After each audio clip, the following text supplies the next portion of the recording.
Good morning. Magandang umaga po at welcome sa Get It Straight with Daniel Razon. Ngayong araw po na ito ay tuloy-tuloy tayo ng paghatid sa inyo ng mga mahalagang impormasyon na dapat po ninyong malaman, lalo na at sa gitna ng hinaharap nating pandemya ay patuloy pa rin po tayong sa tulong at sa awa ng Panginoon ay sama-samang nakikipagbahagi o nakikibahagi sa pagharap sa problema po na ito.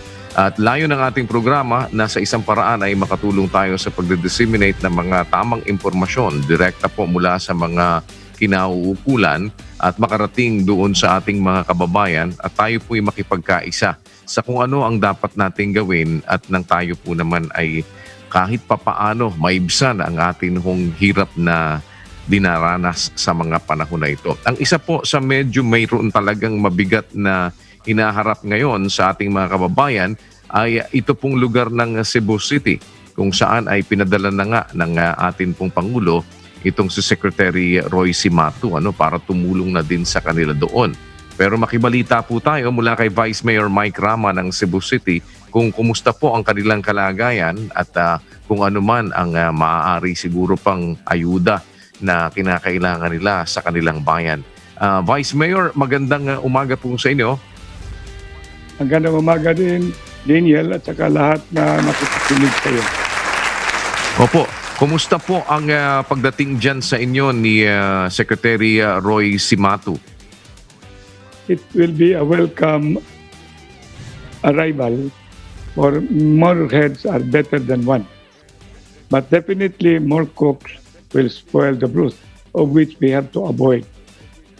I was just with him and I had a couple of hours talk last night and today, and we had an opportunity with some few with a walk with Secretary Roy Simato, and we had a tit for tat, and then I brought him to the Archbishop Palace, Archbishop Jose Palma, and I left him there. Go ahead. Apo. Vice Mayor, have you already identified the main reason why now in Cebu City the numbers of the inflicted with this COVID-19 disease is rising still? He already been properly briefed by me last night. So it is more of bringing all of us as one. When we are united, definitely it will bring a very clear approach. But when we are divided, definitely it will be a big concern.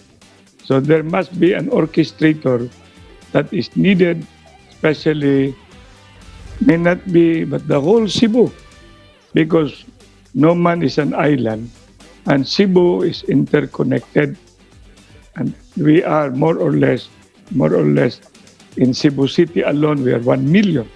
Then with the province, which is 2 million plus, it's a huge population. So Daniel, the real issue now is precisely Secretary Simato and the rest has to come, is to put unity and to put an orchestrator. So how are you going to go about this, Vice Mayor? What is the primary implementation that you will be doing? Now, it will have to be with everybody being heard. It has to be somehow, I was emphasizing on the bottoms up, likewise the empowerment, the decentralization, at saka all in one in all. Because looking back, Daniel, April 5, remember, this matter about COVID, it was famous as coronavirus. That it ended up as COVID-19. April 5, there were only 22 cases in Cebu City. You have to remember, we made people being aware as early as January 17. And then thereby going towards, and when you look at it, you will be so amazed. From April 5 of 22, then it shoot up Right now, I have here a data as of yesterday. Are you interested, Daniel? Yes, please go ahead, Vice Mayor. Newly confirmed is 30. Total confirmed is 4,479. Newly recovered, 31. Total recovered, 2,177. New death is 7. Total death is 89. This is just the figures. But it has been, in a way, discovered because with the first visit of IETF, the next day the newspaper with a banner, impressive. Then when bottom were being bottom, then it has become dismal. Precisely, we ended up even couple of weeks already the epicenter. And now we are not only the epicenter, we are really the super center because we have to be attended by a group led by Secretary of DNR who made really wonder for Boracay and also managed handling Marawi. So I am, in behalf of the Cebuanos, we welcome their arrival. And then, of course, as I was saying when I was interviewed yesterday, we would have not needed a simato. Kasi pwede naman binisayo na mo sa amo ug inato. Pero kay wa man may mag-abot. We have to be one. And now, perhaps, with RCB sa Palma, the business sector, the Chamber of Commerce, and the government, let's all be in one table and then focus on what we ought to do with the medical. And it has to be based evidence.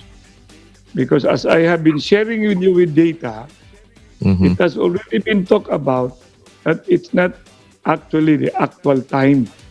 So there is such a thing as underreporting. And we need to address that with all the apps available and with the help of the national government. And all of us, because Cebuanos are very proud people, it really also caused a disenchantment on our part when we were labeled as hard-headed. We are not hard-headed, but we are firm. Dugong lapu-lapo kami, Daniel. Remember? And that dugong lapu-lapo, and then cradle of Christianity po kami, precisely, we will always take the pride that when we are one, we can definitely solve this problem. That said, Vice Mayor, you were like reiterating just a while ago. I heard you say that too many cooks will spoil the broth. Prior to this, was there sort of a confusion among those who are under your office with regard to how you're going to go about every procedure that you want to implement in the city, being the chair of the City Council's Committee on Health, Vice Mayor?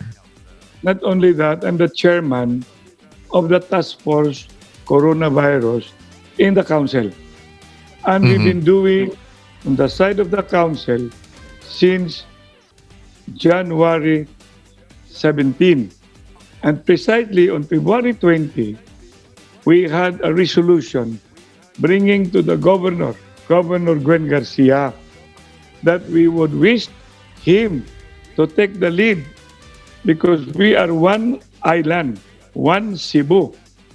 And we used to have a very good body called MCDCB, Metro Cebu Coordinating Board, where the governor was the head, and then there is a private sector, and then at that time I was the mayor, and then I was also the head of the Regional Development Council. We had a very good synergy, which included all the interagency and expanded even to the congressional district in the entire Cebu Island. And when we are confronted with certain issues, we easily can be put on that platform. And that body now, kasi namatay na si Bobby Abuitis, yun talagang pinaka-importanting figure. And then, of course, I don't think the Abuitis Group and Company is also focusing to have it really functional and operational. And then Ramon Abuitis Foundation, wala na yan, hindi masyadong naging active. Kaya as far as we are concerned now, si Mato being around and the group, and Daniel, I cannot be also staying long with you because there's another interview awaiting for me, if you don't mind. Sure. Yes, sir. So we No probably problem. have only few minutes, and I'm telling you, we welcome the arrival of Secretary Simato. And in due time, I will also be interacting with another television network. And I am just glad, on behalf of the city of Cebu, we can handle all of this, Daniel, for as long as we are one. Like the song of Barry Manilow, one voice. With one voice, everyone complying in heart and in mind. With God on our side, we can confront COVID-19 united. Am I right, the Vice Mayor, with what I get from what you're saying? There's a sort of divisiveness among you there? Yes, because the province approached it from the provincial level. The three cities, Lapu-Lapu, Mandaue, and Cebu City, on the other hand. And precisely, there's also the office of OPAB. So OPAB, Tri-Cities, then the province. If we will only be one, Cebu, and then we all will agree on the protocol, and definitely we will conquer it. So, Daniel, I have to leave. Okay, well, one last thing, Vice Mayor, before I let you go. So what do you think is the best thing to do right now for you to be able to unite as one and be able to come up with a concrete solution to the problem that Cebu City is now facing? I think Secretary Simato is properly briefed, and he will be having more meetings, and we should be helping him. We should not be stubborn, because we are not stubborn. We are all obedient if we will be listening to one instruction. And all of us will definitely, in the name of God and our pride as Cebuanos, we will confront COVID with medical, with the chamber, with the government, and all of us as one. We will be able to handle it. Thank you very much, Daniel. Thank you, sir, for your time, and we pray for your safety. Stay safe, sir. Pray for us. Thank you. Bye-bye. Have a good one. Si Vice Mayor Mike Rama po ng Cebu City. Well, apparently, ito ho yung kanyang sinasabing problema din dyan, na sana ay masolve nga ni Secretary Simato. Dahil medyo mabigat-bigat yung haharapin nila na yan, dahil mukhang leadership ang tinutuunan dito ni Vice Mayor, at inadmit niya na there was indeed a divisiveness among them, na parang hindi alam kung sino yung susundin, ano ang gagawin, ano yung mga procedures. So unfortunately, hindi po tayo pwedeng magtagal sa kanya, and maraming I could have asked more questions dahil mukhang may gusto ako sanang hukayin dun sa sinasabi niya. Kaya lang, nagmamadali din ho si Vice Mayor, and siguro hopefully some other time, and pakitimbre nyo lang din dun sa ating mga reporters dyan na medyo hukayin yung issue na yun, dahil yun ang lundo para ho kasi matumbok natin ang solusyon sa problema. Dapat matumbok natin kung ano ba talaga yung problema. Minsan hindi dahil hindi natin alam kung ano yung solusyon, minsan hindi natin alam kung ano yung problema. Kaya po nagkakaroon ng ganyang confusion kung minsan. Si Dr. Guido David naman po ng University of the Philippines Institute of Mathematics ay nagpaunlak sa atin upang bigyan naman po tayo ng iba't ibang mga information at sa kanilang mga pag-aaral kung ano ang lumilitaw sa maaari nating harapin. Lalo na ho, meron ngang balita na ganito sa Cebu. Kailangan ka na naman ngayon gumawa ng mga adjustments dyan. And hindi natin alam kung mula sa Cebu, lalabas yan at magkakaroon na naman ng iba hong mga insidente na ganyan. At patuloy naman po ating mga kababayan, kagaya nila Dr. David, na gumagawa din ng iba't ibang mga pag-aaral para maibigay ang iba't ibang mga datos, information na maaaring makatulong sa pag-assess din ho ng ating mga officials para malaman nila ano-ano ang mga possible actions that they can do. Dr. David, magandang umaga po and thank you for your time na ibinibigay po sa amin today and we really appreciate it. Good morning, sir. Yes, good morning, Sir Daniel, and sa mga viewers ng UNTV. Opo, ano po ang lumilitaw sa inyong pag-aaral ngayon sa kasalukuyang kalagayan ng COVID-19 cases dito sa atin sa Pilipinas? Ano ho ang maaaring asahan at anong dapat na maintindihan ng ating mga kababayan? Kasi kung minsan ho, yung kakulangan ng information or misinformation or parang ibang perception, yung maling perception at pagtingin sa problema natin ay nagbubunga ho ng nagbubunga ho ng ibang reaction. Like halimbawa, nagluwag tayo ng quarantine. Ako ho kasi mas naghigpit ho ako sa mga tao namin ngayon na nagkaroon ng halimbawa dito sa Metro Manila ay general community quarantine. Mas naghigpit ako sa kanila kasi mas marami ngayon lumalabas as compared noong una na nakakalabas yung aming mga tao dahil sila naman ho ay bahagi din ng mga frontliners, mas lesser dahil mas konti ang tao sa labas. Kumusta po ngayon, Dr. David? Ano po ang pwede nating maibigay na information sa ating mga kababayan at maging sa atin pong mga officials at this point? Yes, Sir Daniel. Itong mga reports na ginagawa namin, this is the UP Octa Research. So composed kami ng mga UP faculty and also mga researchers from the Octa Research Group. Ginagawa namin ito since early April pa. Kasama ko dito si Professor Ranjit Rai at si Maria Patricia Bulos and may mga contributors kami. Since early April, actually yung una naming forecast, predict namin by June mga 30,000 din. Pero yung una naming papers, hindi masyadong nakaigot sa media. Yung mga later reports na lang namin. Pero every week kaming nagpro-provide ng mga updates dito sa forecast natin. Mathematical models yung ginagamit namin to forecast. Hindi naman siya ganun ka-precise. Pero yung finorcast namin, 40,000 cases by end of June. Mukhang baka hindi naman umabot ng 40,000 pero medyo malapit siya. Baka umabot ng mga 37,000 to 38,000 sa ngayon yung trajectory niya. Sa Cebu naman medyo mataas pa rin yung yung transmissions. So ang tinitingnan natin dito, ang minemeasure namin, yung rate ng transmission ng virus and nagbabago-bago siya kasi instantaneous transmission yung tinitingnan namin. So hindi ito model, parang talagang sinsukat namin yung gaano kabilis kumalat yung virus. So meron kaming ginagamit dito yung R0 para makita namin kung kumakalat yung COVID-19. And sa ngayon, kumakalat pa rin siya. Basta greater than 1 kasing R0, kumakalat pa rin siya. And sa Pilipinas ngayon, nasa mga 1.2 siya. Chine-check din namin siya sa NCR.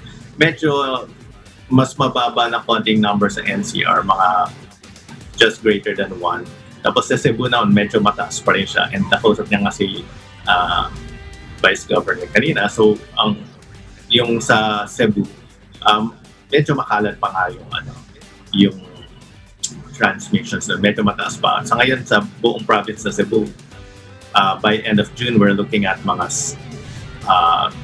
more than 7 to 8,000 cases ng COVID-19.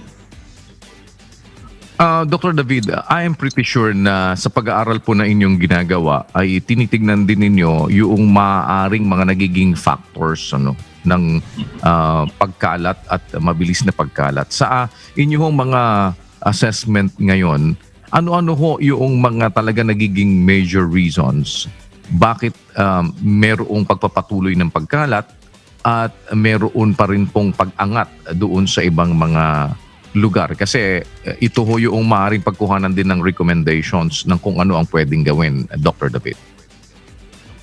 Yes, yung ito kasing COVID-19, hindi pa natin siya masyadong talaga naiintindihan siya. Nagsimula lang siya late last year sa Wuhan, China.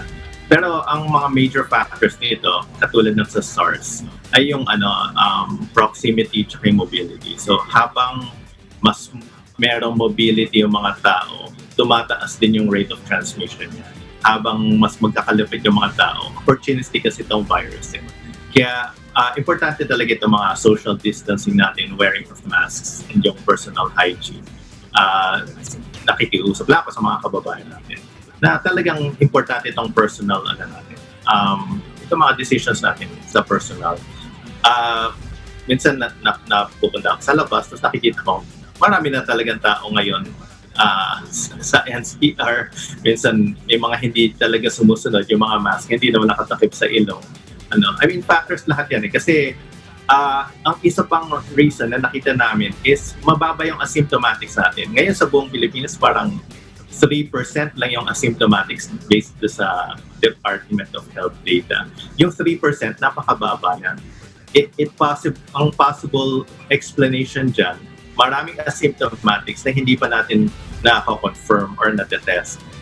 Possibly nasa mga 8,000 additional asymptomatics. Kasi normal na percentage ng asymptomatics base sa World Health Organization, nasa mga 30% pataas. So kung 30% ang basehan natin, may mga 8,000 additional cases tayo na asymptomatic na hindi pa natin na-confirm. So ibig sabihin may mga hindi tayong alam na may mga cases pala, posibleng nakakapagkalat sila ng virus. Ngayon, sinasabi naman ni Undersecretary Bulgarian na totoo naman yung asymptomatics, hindi sila kasing contagious kasi wala silang ubo, gano'n. Pero sa tingin namin, posible pa rin silang makapag-spread ng virus. Kaya ito yung isa sa mga factors. Itong pandemic, hindi pa rin natin talaga ito na-contain since nung umpisa. So nasa first wave pa rin tayo. Kasi hindi pa talaga bumaba yung R0 na sinasabi ko. Ibig sabihin, hindi pa talaga siya nag-slow down sufficiently na ma-contain yung virus. So, ang factors dito, medyo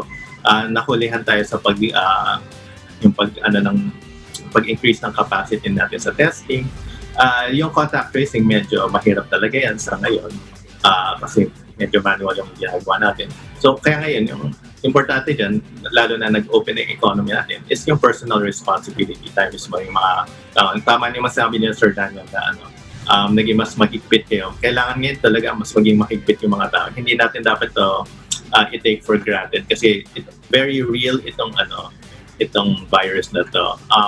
May iba hindi nila na-feel na Ako, marami na akong kilala tinamaan ng virus. May mga nasawi na rin akong mga kilala. Kaya alam kong very real siya.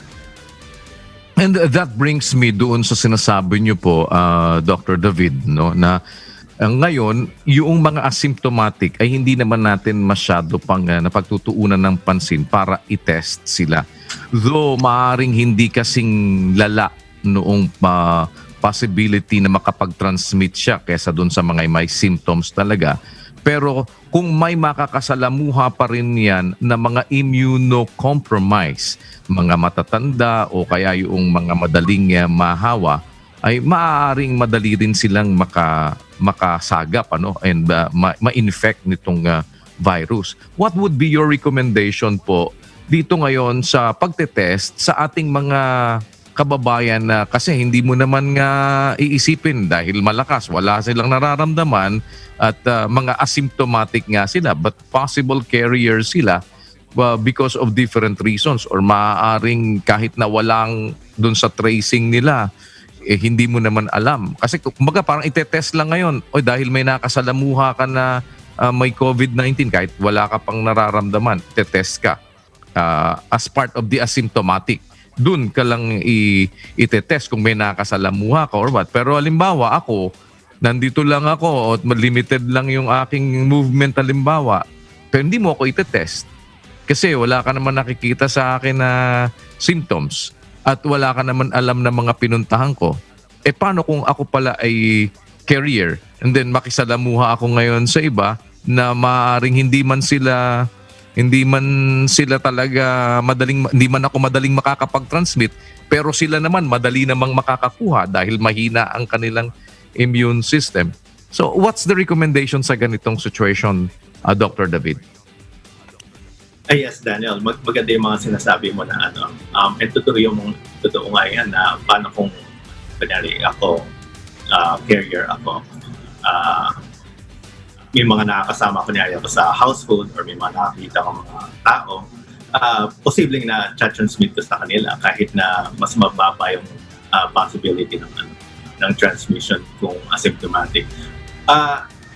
Nung limited ping testing capacity natin, ang mga priority natin for testing yung mga frontliners and yung mga yung mga persons under investigation, yung mga in contact sa mga cases. So yun yung unang ginagawa, yun yung unang strategy natin nung limited yung testing. Ngayon mas marami ng testing capacity natin. For one thing, yung mga workforce natin, yung mga employees, technically lahat sila frontliners kasi lahat sila sumasabak na sa public transportation, nagpupunta sa mga offices, nagpupunta sa labas. So, bilang frontliners na sila lahat, technically dapat tinetest natin sila. Kung hindi man sila lahat, magtetest tayo ng significant percentage ng mga workers. Part ng burden yan, sa tingin namin, or in position yata ng government is nasa private companies na ipatest nila yung mga employees nila. Kasi important din naman sa kanila yun. Kasi pag may carrier sila dun sa company nila, posibleng ma-infect yung mga lahat ng employees nila kaya may private office sila. Tapos, ang isa pang strategy dyan is randomized testing. Parang magte-test tayo ng people randomly kahit walang hindi natin matetest lahat dahil limited pa rin ang testing capacity natin. Pero at least kung randomized testing, pwede nating ma-target yung mga ibang possible asymptomatics. Malalaman natin na ito pala meron, may virus pala daw. Or baka pwede rin dyan yung sinasabi ni Joe Concepcion na yung may pinapropose sila na parang testing na sabay sa parang group testing para rin mapabilis yung pag-randomized testing. So, kunyari, 100 samples at once, posible din naman. So what do you foresee now, Dr. David, sa present situation na na-observe ninyo, kagaya nga ho ng binabanggit ninyo, ay marami na parang nagiging complacent na. Are we getting closer doon sa meeting the social ending of this one and not the medical ending? Kasi wala pa tayo talagang, malayo pa tayo doon sa medical solution. But apparently, maraming nagiging relax. Do you think na itong social ending ang hinaharap natin and eventually will put us again into a situation na mas magi-increase pa tayo? Ano ho ang inyong pananaw? Yes, Sir Daniel. Yung social ending na yan, medyo dangerous ngayon kasi sa ngayon hindi pa na-contain talaga yung virus. Dumadami pa rin. The more na mas may mobility tayo and nagkakasama-sama yung mga tao, the more na mag-i-increase yung transmission yan. Sa ngayon, although greater than 1 yung R0 natin, kumakalat pa rin yung virus, pero posible pang tumaas yan. Pwede pang bumilis yan. Tulad ng nangyari, unfortunately, sa Cebu City, sa province of Cebu. Hindi nila na-contain early on, nagkaroon ng outbreak. Tapos, ayan, tuloy-tuloy na yan. Kasi pag kumalat yan, tuloy-tuloy na yan. Mabilis kumalat yung virus. And it's opportunistic. Kaya parang tulad ng mga nangyari sa ibang lugar na walang lockdown, sa Europe, sa United States, ang bilis kumalat nitong virus. And sa ngayon, kahit na walang, kahit may quarantine pa tayo, yung trajectory natin medyo mataas pa eh. So, posibleng umabot tayo ng mga, yung mga, parang abot tayo mga 40,000. And then next month, posibleng umabot na tayo more than 60,000 cases sa buong Pilipinas.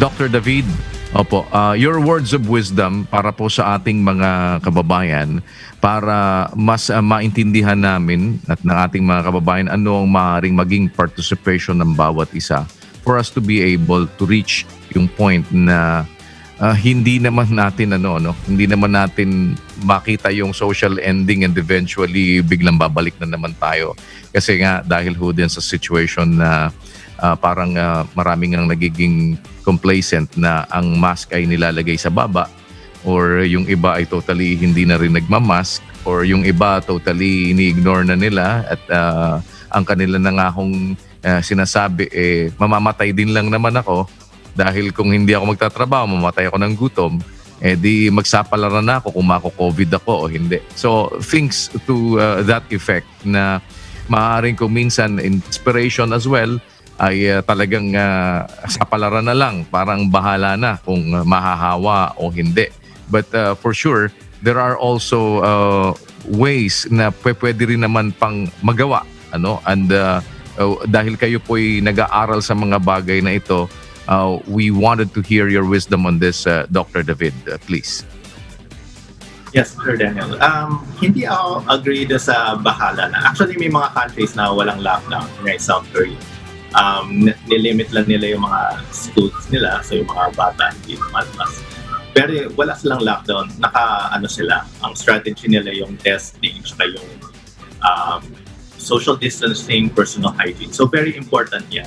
And hindi lang yan sa mga taong nasa baba, pero yung mga iba nakikita ko, well, may dine-in na kasi, so yung mga taong kumakain sa labas, so wala na sila mask pag kumakain sila sa labas. Nasa air-conditioned, sila eh. Pag mga air-conditioned places, yan yung carriers ng ng viruses sa tingin namin. More so kesa, kunyari nasa labas ka lang, nasa kalig ka, mas hindi nagke-carry yung virus doon. Pero sa air-condition kasi posible lumulutang yan. Yung pag may umugod yan, pwedeng yung droplets niya nasa air pa. So, important talaga yung now more than ever, yung personal responsibility. Una-una, kung may nararamdaman tayong sintomas or may kakaiba, wala pang lasa, pwedeng at least pwedeng mag-self-quarantine or magpa-check kunyari. Pangalawa, yun nga, hindi naman natin pinipigilan na magtrabaho yung mga tao, pero kailangan talagang aware sila sa hindi naman bahala na papasok ka na. Pwede naman nagtatrabaho ka, pero dahil sinusundan natin yung social distancing, yung wearing ng mask, na talagang wearing ng mask, and yung mga maayos na mask, tapos yung personal hygiene, maghugas ng kamay, huwag masyadong magdikit-dikitan, yung social distancing nga, hindi dapat kamayan mga tao, gano'n.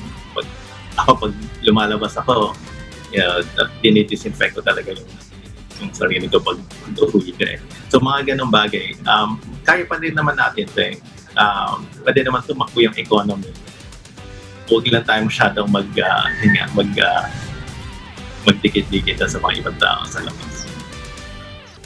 Well, Dr. David, maraming salamat po for the time that you have given us, and dalangin namin din sa Panginoon ang inyong kaligtasan, and we will be looking forward to more informations that will be coming from you and from the research group that you work with, at sana po ay sama-sama nga nating mapagtulong-tulungan ito. Maraming salamat po for your time. Salamat, Sir Daniel. Dr. Guido David, the University of the Philippines Institute of Mathematics. So, yan. So, yung paalala pa rin ho at pakikipagkaisa ng bawat isa sa atin ay mahalaga, na kung tayo babalik sa trabaho, isipin pa rin natin yon palagi, na yung kapakanan ng ating kapwa, kapakanan ng ating pamilya, kapakanan po rin ninyo, mas mainam ho yung lahat ng mga health protocols ay gagawin pa rin natin. Huwag po nating ipagwalang bahala na akala natin okay na, dahil nakita nyo po yung mga inilalabas pa rin nila na mga information at yung mga datos ay meron po talagang maaaring maging pagtaas yan kung magpapabaya po tayo. Sama-sama tayong magtulong-tulong, maaaring pamilya natin, paalalahanan natin palagi, o yung mga kaibigan natin, paalalahanan natin kung medyo nakakalimot para ma-observe yung lahat ng mga health protocols na dapat po natin ginagawa. Magbibigay daw po ng panibagong quarantine pass sa Cebu City para makontrol ito pong bilang ng tao na lalabas doon. Si Gladys Tuwabi, hinga natin ng update. Gladys, magandang umaga. Kuya, simula kagabi ay hindi na nga epektibo o suspendido na nga ang validity ng quarantine passes na ibinigay ng Cebu City Government sa mga residente dito sa lungsod. Layunin nitong makontrol ang bilang ng mga tao na lalabas sa kanilang bahay upang mapigilan ang pagkalat ng COVID-19. Hindi muna papayagang makalabas ang mga residente mula sa kanilang barangay, malibang na lang kung sila ay authorized persons outside their residence. Sa ngayon ay inaayos na ang bagong quarantine passes na ibibigay sa mga tao at ang proseso kung papaano ito makukuha. Ganun pa man kuya, hinihikayat ni Cebu City Mayor Edgar Labella ang lahat na manatiling kalmado at asahan ang patuloy na pagtulong ng lokal na pamahalaan sa pangangailangan ng mga tao lalo na sa panahong ito. Samantala kuya, mahigpit ang isinasagawa ngayong checkpoint dito sa lungsod. Hahanapan muna ng lisensya, rehistro, company ID at Certificate of Employment bago payagang makaalis o makapasok ang sasakyan, ang tao kuya. Tapos kuya, sa naging interview naman natin kanina with Vice Mayor Mike Rama, titingnan po natin ang posibleng hindi pagkakasundo ng mga opisyal dito sa Cebu City kung ito nga ba ay factor or may kinalaman kuya sa patuloy na pagtaas ng kaso ng COVID-19 dito sa lungsod.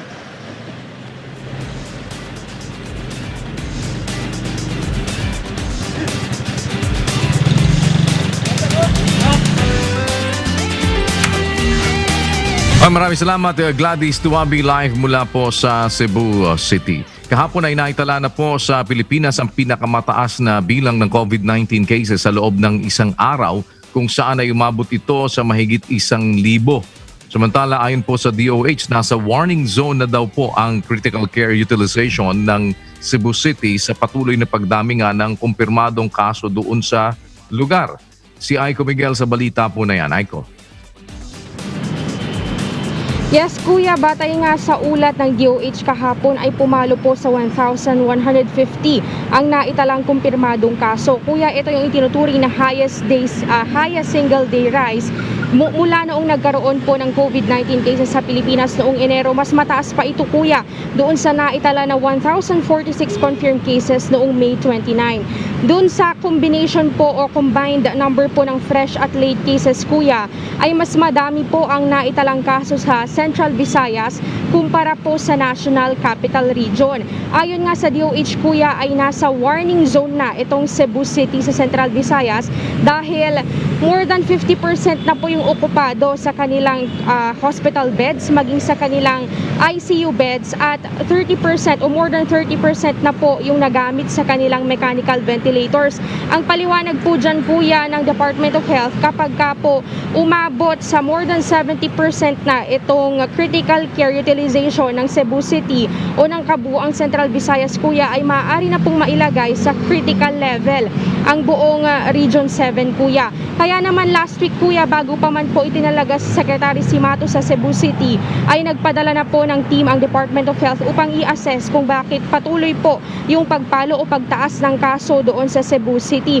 Sa ngayon kuya, ay iniintay pa natin yung update ng Department of Health kung bakit o ano yung paliwanag nila at saan na-attribute itong more than 1,000 cases na naitala po kahapon. Pero yes, nung isang araw kuya, ang paliwanag sa atin ni Dr. Ted Herbosa, yung Special Advisor to the National Task Force on COVID-19, ang isa sa dahilan kung bakit po mabilis yung pagkalat ng COVID-19 cases sa Cebu City ay hindi nila agad na implement o na quarantine sa facilities yung mga nakitaan ng mild symptoms at nung mga naging asymptomatic, and then eventually kuya, sila yung nagkaroon ng mas malawak na transmission doon sa mga nakasalamuhan nila.